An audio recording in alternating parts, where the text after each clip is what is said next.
Hello दोस्तों, स्वागत है आप सभी का एक बार फिर से हमारे यूट्यूब चैनल में। आशा करते हैं आप लोग स्वस्थ होंगे, मस्त होंगे और अपने तैयारी में व्यस्त होंगे। मैं पंकज कुमार आपको आज मुगल काल से संबंधित अगली कक्षा लेकर उपस्थित हूँ। आज की कक्षा में हम लोग बात करेंगे जो अकबर होते हैं या जलालुद्दीन अकबर होते हैं, उन्होंने अपने शासनकाल में कैसे कार्य करते हैं या अपने साम्राज्य विस्तार के लिए कौन कौन सी रणनीतियाँ अपनाते हैं, किस पक्ष में क्या कार्य करते हैं, ऐसे तमाम मुद्दों के बारे में आज की कक्षा में हम लोग उपस्थित हुए हैं। इस कक्षा को जानने से पहले एक बार हम लोग पिछली कक्षा को रिवीजन कर लेते हैं कि कल की कक्षा में हमने क्या अध्ययन किया था। अगर एक बार रिवीजन करेंगे तो ताकि उसमें पता चलता रहेगा कि हमें कौन सा पॉइंट भूल गए थे या याद नहीं हो रहा था। तो रिवीजन करने से रोचकता है कि जिसके पढ़ने से आसानी या कह सकते हैं पढ़ना उतना ही रोचकतापूर्ण भरा रहेगा और आज की कक्षा उतना ही समझने में आसानी होगी।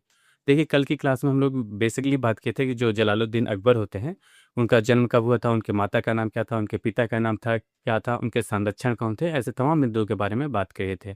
लेकिन हम लोग उनके माता पिता के नाम को छोड़ते हुए बाकी जो उनके जो किनके संरक्षण में इन्होंने अपना शासन प्रारंभ करते हैं, उन सब के बारे में जान लेते हैं। जैसे देखिए, उनका क्या होता है, पहले उनका जो संरक्षण होता है कौन करते हैं, बैरम खां करते हैं। कौन सा? बैरम खां उनका संरक्षण करते हैं। कितने साल करते हैं? 1556 से लेकर 1560, लगभग 4 वर्षों तक जो बैरम खां होते हैं इनका संरक्षक के रूप में कार्य करते हैं कि कहाँ पे किस युद्ध में भाग लेना है, कहाँ पे किस राजा के शासन करने हैं। ऐसे तमाम जो महत्वपूर्ण बिंदु होते हैं, कह सकते हैं महत्वपूर्ण साम्राज्य विस्तार के लिए रणनीतियाँ होती हैं, उनका लगभग जो सर्वे सर्वा होते थे, ये बैरम खां होते थे। जो अकबर होते थे वे केवल नाम मात्र के उसमें शासक थे, कहने का तात्पर्य ये होता था। जो बैरम खां होते थे, बैरम खां को किस पद पे थे? वकील ए सल्तनत या कह सकते हैं या वजीर ए सल्तनत पद पे उनको नियुक्त किया गया था। इसी के साथ साथ उनको खां उपाधि दी गई थी। उनकी कौन सी उपाधि दी गई थी? खान ए खाना की उपाधि। कौन सी? खान ए खाना की उपाधि दी गई थी। और उनकी पत्नी का क्या नाम था? उनकी पत्नी का नाम था सलीमा बानो बेगम। क्या था? सलीमा बानो बेगम उनकी पत्नी का नाम था। किनके? बैरम खां की पत्नी का नाम था सलीमा बानो बेगम। और जो सलीमा बानो बेगम होती हैं, ये हुमायूं की भतीजी होती हैं। किसकी? हुमायूं की ये भतीजी होती हैं। और उसके उनके पुत्र होते हैं अब्दुल खान। कौन होते हैं? अब्दुल खान इनके पुत्र होते हैं। आपको ये बताया गया था। अब इसके बाद इसके जस्ट पहले आपको बताया गया था जो हेमू या कह सकते हैं जो पानीपत का द्वितीय युद्ध हुआ था। पानीपत का द्वितीय युद्ध कब हुआ था? 5 नवंबर 1556 ईस्वी को। कब? 5 नवंबर 1556 ईस्वी को अकबर और हेमू के बीच हुआ था। इस युद्ध में हेमू की आंख में तीर लग जाती है। इस वजह से हेमू पराजित हो जाते हैं। उसके बाद जो आक्रमण के दौरान जो मुगल सेना होती है, मुगल सेनाओं के हाथ में जो हेमू होते हैं उनके तोप खाने आ जाते हैं। ये पराजित के हेमू के एक प्रमुख कारण होते हैं। इस प्रकार देखा जाए तो जो पानीपत का द्वितीय युद्ध होता है, पानीपत का द्वितीय युद्ध में अकबर की विजय होती है। अब हम लोग बैरम खां के बारे में, जो उनके संरक्षक थे, कुछ सरदार जो होते हैं बैरम खां के पक्ष में थे, कुछ सरदार कह सकते हैं बैरम खां के विरोध में रहते थे। जो जो विरोध में थे, अकबर के कान भरते भरते उनको कह सकते हैं उनके पद से बर्खास्त कर दिया गया है। क्या होता है? आज की कक्षा में हम बात करेंगे कि आखिर जो बैरम खां होते हैं उनको पद से बर्खास्त क्यों किया गया। क्योंकि जाहिर सी बात है, जब कोई राजा का कह सकते हैं राजा के सबसे सन्निकट होगा या कह सकते हैं सबसे नज़दीकी होगा, तो जाहिर सी बात है उसके जलने वाले भी उतने ही अधिक लोग होंगे। कुछ सरदार जो होते हैं कुछ सरदार जो होते थे वे बैरम खां से चलते थे। जलने की वजह से वे अकबर के कान भरा करते थे। इस वजह से अंत में देखा जाए तो अकबर उनकी बातों में आ जाते हैं और जो बैरम खां होते हैं उनको कह सके पदों से हटा देते हैं, पद से हटा देते हैं। क्या करते हैं? अगला बिंदु लिखिएगा। बैरम खां के बारे में अगला बिंदु लिखिएगा। क्या होता है? बैरम खां जो होते हैं, बैरम खां को बैरम खां को वकील ए सल्तनत वकील ए सल्तनत सल्तनत पद से हटा देते हैं।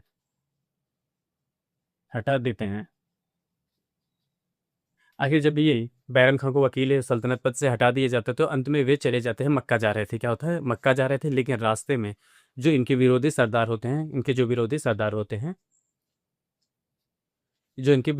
होते हैं मुबारक खान नुहानी कौन होते हैं? मुबारक खान नुहानी जो होते हैं, उनके संरक्षण में कुछ सेनाओं द्वारा इनके ऊपर आक्रमण किया जाता है। आक्रमण करने के पश्चात इनको मृत्यु या कह सकते हैं इनके मौत के घाट उतार दिया जाता है। कौन होता है? जो इनके विरोधी सरदार होते हैं मुबारक खान नुहानी। कौन होते हैं? इनके विरोधी सरदार मुबारक खान नुहानी होते हैं। वे इनके इनके उनके संरक्षण में कुछ सरदार होते हैं जो इनके ऊपर आक्रमण करते हैं। आक्रमण करने के पश्चात इनको मार देते हैं या कह सकते हैं मौत की घाटी उतार देते हैं। अगला विधि लिखिएगा। जब ये क्या होता है जब ये मक्का जा रहे थे, क्या होता है जब इन्हें इनको शासन विभाग से निकाल दिया गया, प्रशासन से निकाल दिया गया, तो उन्होंने अपना कुछ समय अपने दैवी कह सकते हैं, अपने ईश्वर के प्रति या कह सकते हैं भगवान में या भक्ति भाव में लीन होने के लिए वे मक्का जा रहे थे। क्या होता है मक्का जा रहे हैं। जब ये जब बैरम खां क्या होता है जब बैरम खां मक्का जा रहे थे, तो मक्का जा रहे थे मक्का जा रहे थे तो रास्ते में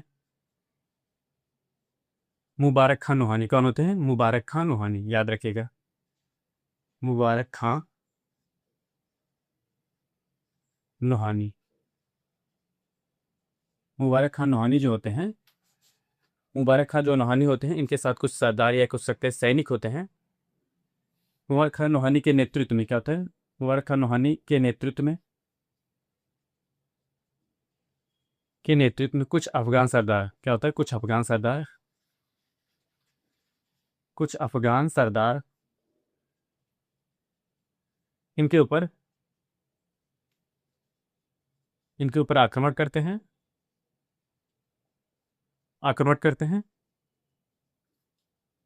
और मौत के घाट उतार देते हैं। मौत के घाट उतार देते हैं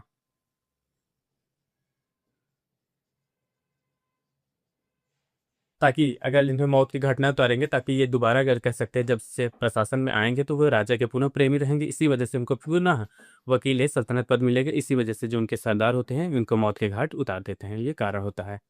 अब हम लोग जान लेते हैं कि जैसे ये तो होते हैं, अब इनके बच्चों और बीवियों का क्या होता है। अगर बच्चों की बात की जाए, जो इनकी बीवी होती हैं हमीदा बानो बेगम क्या होती हैं, इनके पत्नी का क्या नाम था? बैरम खां की पत्नी का क्या नाम था? बैरम खां की पत्नी का नाम था हमीदा बानो बेगम। हमीदा बानो बेगम से अंत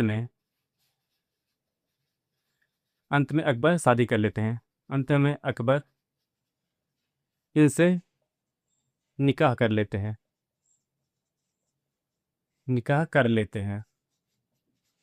किससे कर लेते हैं? जो हमीदा बानो बेगम होती हैं, उनमें जो अकबर होते हैं, अकबर इनसे शादी कर लेते हैं। जो उनके पुत्र होते हैं अब्दुल खान, उनको अपने पुत्र के भांति इनको प्यार लाड दुलार सब देने लगे। क्या होता है जो अब्दुल खान होते हैं,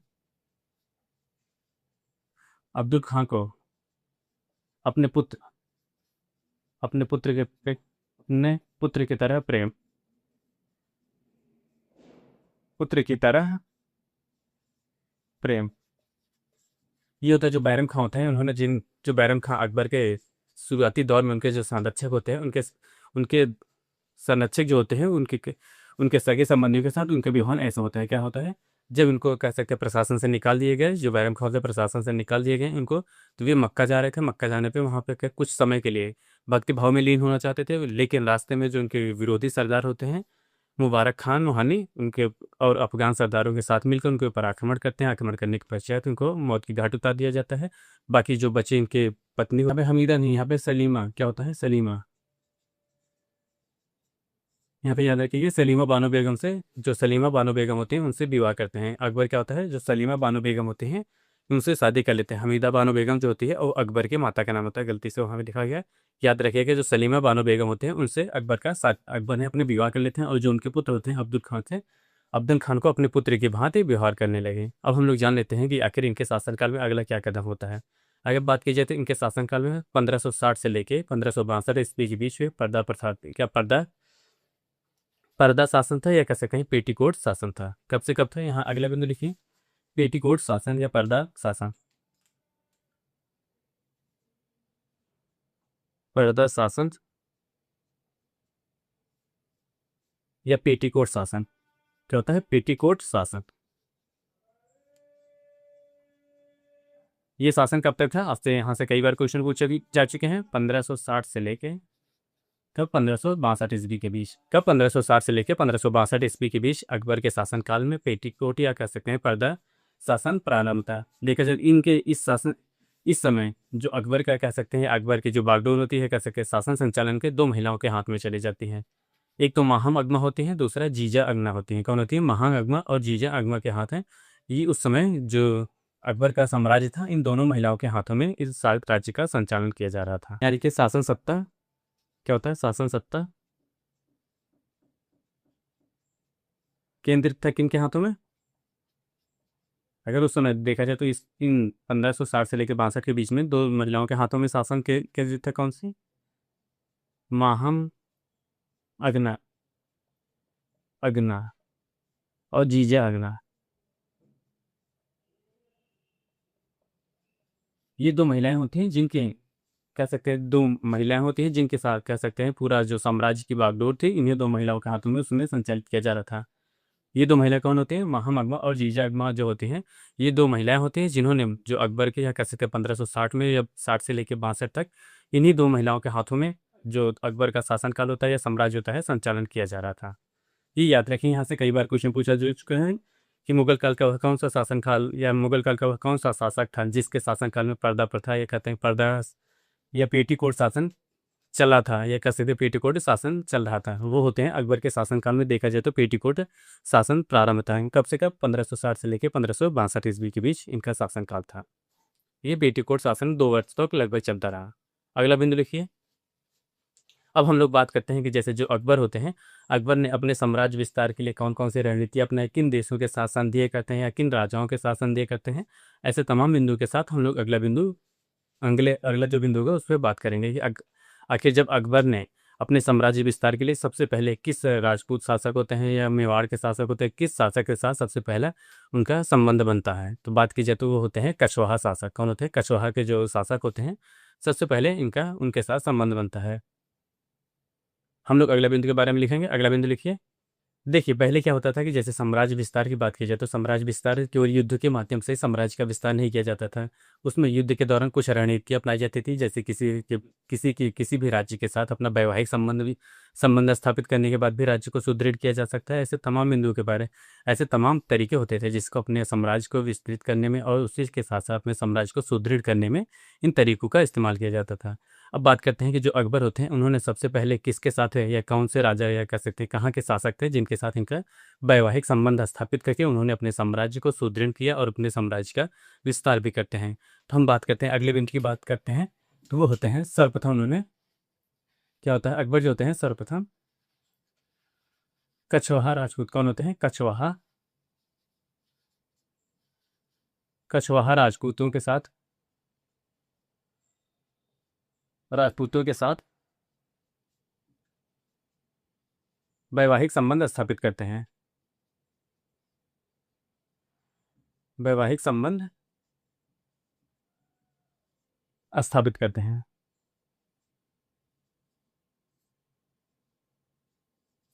क्या होता है? सबसे पहले उन्होंने देखा जाए तो जो अपने साम्राज्य विस्तार के लिए जो रणनीति अपनाते हैं, कौन से शासक होते हैं उनके सबसे पहले उनका साथ संबंध होता है कछवाहा राजपूत जो होते हैं उनके साथ सबसे पहले उनका संबंध होता है।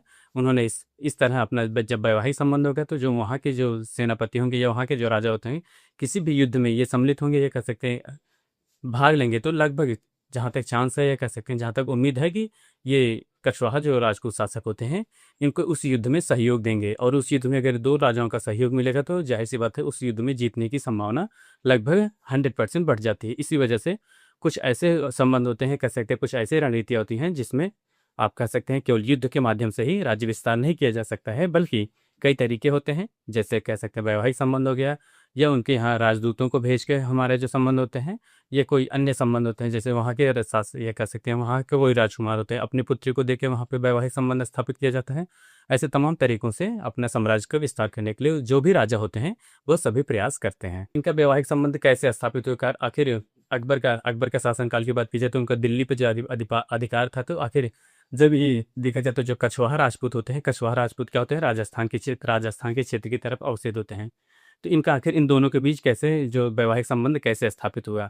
जो अकबर होते हैं, अकबर एक बार जा रहे थे अपने जो उनके कह सकते हैं गुरु होते हैं जो चिश्ती संप्रदाय के संबंधित थे, ख्वाजा मोइनुद्दीन चिश्ती की दरगाह पे जा रहे थे। क्या होता है, एक उस समय देखा जाए तो जो अकबर होते हैं ख्वाजा मोइनुद्दीन चिश्ती की दरगाह पे जा रहे थे। दरगाह पे जाते वक्त रास्ते में जब पता चलता है जो भारी भारमल होते हैं या बिहारी मल होते हैं, भी उनको पता चलता है या उनको अनुभव होता है कि ये जो अकबर होते हैं वो उनके साम्राज्य के ऊपर आक्रमण करने आ रहे हैं। आक्रमण से बचने के लिए उन्होंने अपने पुत्री जो हरखा भाई होती हैं या हरखा बाई जिसे बाद में जोधा बाई के नाम से ज़्यादा प्रचलित होती हैं, उनके साथ वैवाहिक संबंध की या बातचीत की। तब अकबर ने तब अकबर ने उनकी बातों को या कह सकते हैं उनके बातों में या उनकी बातों को मान लेते हैं। इस प्रकार देखा जाए तो जो कछवाहा राजपूत होते हैं, सबसे पहले अकबर ने उनके साथ वैवाहिक संबंध स्थापित करते हैं। क्या होता है, जब एक बार, अगला बिंदु लिखिए, जिस समय अकबर, अगला बिंदु हो गया कैसे संबंध होता है, समय जिस समय अकबर सूफी संत सूफी संत ख्वाजा मोइनुद्दीन, कौन थे, ख्वाजा मोइनुद्दीन, सूफी संत ख्वाजा, सूफी संत ख्वाजा, ख्वाजा मोइनुद्दीन,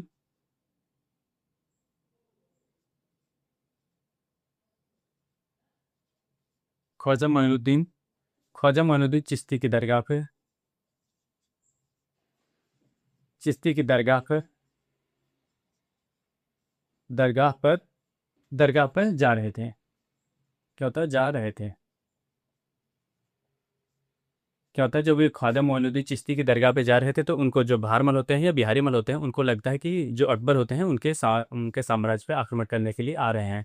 तो इसी आक्रमण को, या कह सकते हैं उसी आक्रमण से वे बचने के लिए, जो बिहारी मल होते हैं या बहारमल होते हैं, उन्होंने अपनी पुत्री हरखा बाई, या कह सकते हैं जिससे आगे चल के काफ़ी प्रचलित होती हैं, जोधा बाई के नाम से प्रचलित होती हैं, उनके साथ वैवाहिक संबंध की बात रखे। तो अकबर जो होते हैं उनकी बातों को मान लेते हैं, और जो अकबर होते हैं, जोधा बाई होते हैं, इन दोनों का वैवाहिक संबंध या वैवाहिक संबंध स्थापित करते हैं। कहाँ पे जा रहे थे, जब ये कह सकते हैं ख्वाजा मोइनुद्दीन चिश्ती की दरगाह पे जा रहे थे, तो ये प्रस्ताव कछवाहा राजपूत शासक जो बिहारी मल होते हैं, उन्होंने ये प्रस्ताव अकबर के पास रखते हैं। अगला बिंदु लिखिए, ये प्रस्ताव कहाँ पर रखते हैं, जो सांगेर नामक स्थान होते हैं, कहाँ पे, सांगेर, सांगेर नामक स्थान पे, सांगेर नामक स्थान पर, सांगेर नामक स्थान पर 1562 ईस्वी में, कब, 1562 ईस्वी में, ईस्वी में क्या होता है, 1562 ईस्वी में, 1562 ईस्वी में आमेर के राजा जो होते हैं, कौन होते हैं, आमेर के राजा बिहारी मल। क्या होता है, आमेर के राजा बिहारी मल या भारमल, इन्हों पे कहा जाता है, या भारमल, कौन होते हैं, बिहारी मल या भारमल होते हैं। बादशाह की सेवा में, क्या होता है, बादशाह की सेवा में, बादशाह की सेवा में उपस्थित होते हैं, उपस्थित होते हैं। आखिर इन्होंने सेवा में उपस्थित क्यों होते हैं, जाहिर सी बात है, आपको भी बताया गया, सेवा में इसीलिए उपस्थित होते हैं क्योंकि अपने साम्राज्य की सुरक्षा चाहते उपस्थित होते हैं। और क्या होता है, और अकबर से, और अकबर की अधीनता स्वीकार कर लेते हैं, अकबर की अधीनता, अधीनता स्वीकारते हैं। क्या होता है, इस प्रकार देखा जाए तो अकबर की अधीनता स्वीकार कर लेते हैं। और इसी के साथ उन्होंने अपनी अपनी ज्येष्ठ पुत्री या बड़ी पुत्री, अपनी ज्येष्ठ पुत्री हरखाबाई, हरखाबाई जो इतिहास कह सकते हैं, जो जोधाबाई के नाम से प्रचलित थी, कौन से, जोधाबाई, जोधाबाई के नाम से प्रचलित थी। उनको कैसे, अपने ज्येष्ठ पुत्री हरखाबाई के, हरखाबाई का, हरखाबाई, हरखाबाई जो होते हैं या हरखाबाई जो होती है, हरखाबाई से क्या होता है, हरखाबाई से विवाह करने का, विवाह करने का प्रस्ताव रखते हैं, विवाह करने का प्रस्ताव, प्रस्ताव रखते हैं। क्या होता है, जो बिहारी मल होते हैं, उन्होंने अपने ज्येष्ठ पुत्री हरखाबाई का विवाह का प्रस्ताव किसके साथ रखते हैं, अकबर के साथ प्रस्ताव रखते हैं। और जो अकबर होते हैं, क्या होते हैं, और अकबर इस प्रस्ताव को स्वीकार कर लेते हैं। उन्होंने एक बात कह सकते हैं कि जो हरखाबाई होते हैं, हरखाबाई से शादी करने के लिए, विवाह करने के लिए वे तैयार हो जाते हैं। कौन होते हैं, अकबर जो होते हैं, विवाह करने के लिए तैयार हो जाते हैं। अब इसी के साथ साथ आपको बताया जाए कि जो राजपूत शासक होते हैं, राजपूत शासकों में सबसे पहला यह इनका साथ कह सकते हैं वैवाहिक संबंध होता है। सबसे पहले अकबर का अकबर का प्रथम प्रथम राजपूत कन्या से विवाह। इसके पहले जितने भी अकबर ने शादी किए होते, जैसे उन्होंने हमीदा बानो बेगम से उन्होंने जैसे बताया गया था, बैरम खां की पत्नी होती है, उनके साथ शादी करते हैं, देखा जाए तो वो शादी करते हैं। लेकिन जब उन्होंने हरखा बाई से या जोधा बाई से शादी करते हैं, तो ये राजपूत शासक या राजपूत कन्या से पहली बार उनकी शादी होती है। अभी तक जितनी भी शादी की हुई है, राजपूत के अलावा गैर राजपूत राजपूत कन्याओं से शादी करते हैं। लेकिन जो हरखा बाई होती हैं, सबसे पहले उनके साथ शादी करते हैं, तो ये राजपूतों के साथ उनका देखा जाए तो जो संबंध होता है वो अच्छा खासा, या कह सकते हैं संबंध घनिष्ठ बनाते हैं। और इस प्रकार देखा जाए तो जो बिहारी मल होते हैं, उन्होंने भी जो मुगल शासक होते हैं, मुगल सैनिक होते हैं, मुगल शासक होते हैं, उनके साथ भी उनका घनिष्ठ संबंध होता है, कह सकते हैं। एक प्रकार से देखा जाए तो दोनों के दोनों जो शासक होते हैं, या दोनों के दोनों जो साम्राज्य होते हैं, एक दूसरे के प्रति उतना ही समर्पित होने लगे। जिस तरह जैसे अगर किसी भी राज्य में, अगर उस राज्य पे कोई दूसरा शासक आक्रमण करता है, तो ये राजा सहयोग करते थे। अगर दूसरा राजा उनके साम्राज्य पर आक्रमण करता है, तो एक दूसरे को सहयोग करने लगे। और इस प्रकार देखा जाए तो जो हरखा बाई होती है, ये जोधा बाई होती हैं, जोधा बाई से ही जो उनके पुत्र उत्पन्न होते हैं, कौन होते हैं, यहाँ पे पुत्र होते हैं, पुत्र जो होते हैं जहांगीर, वो पैदा होते हैं। जहांगीर ही हरखा बाई से उत्पन्न जो पुत्र होते हैं वो जहांगीर होते हैं। क्या होते हैं, जहांगीर, जिसको सलीम भी कहा जाता है। क्या होता है, इनको जहांगीर को क्या कहा जाता है, सलीम भी। ये याद रखिएगा। आज के लिए बस इतना ही। आप हमारे चैनल पे नए हो तो चैनल को लाइक करें, शेयर करें, सब्सक्राइब करें। मिलते हैं नेक्स्ट वीडियो में, तब तक के लिए धन्यवाद, बाय बाय।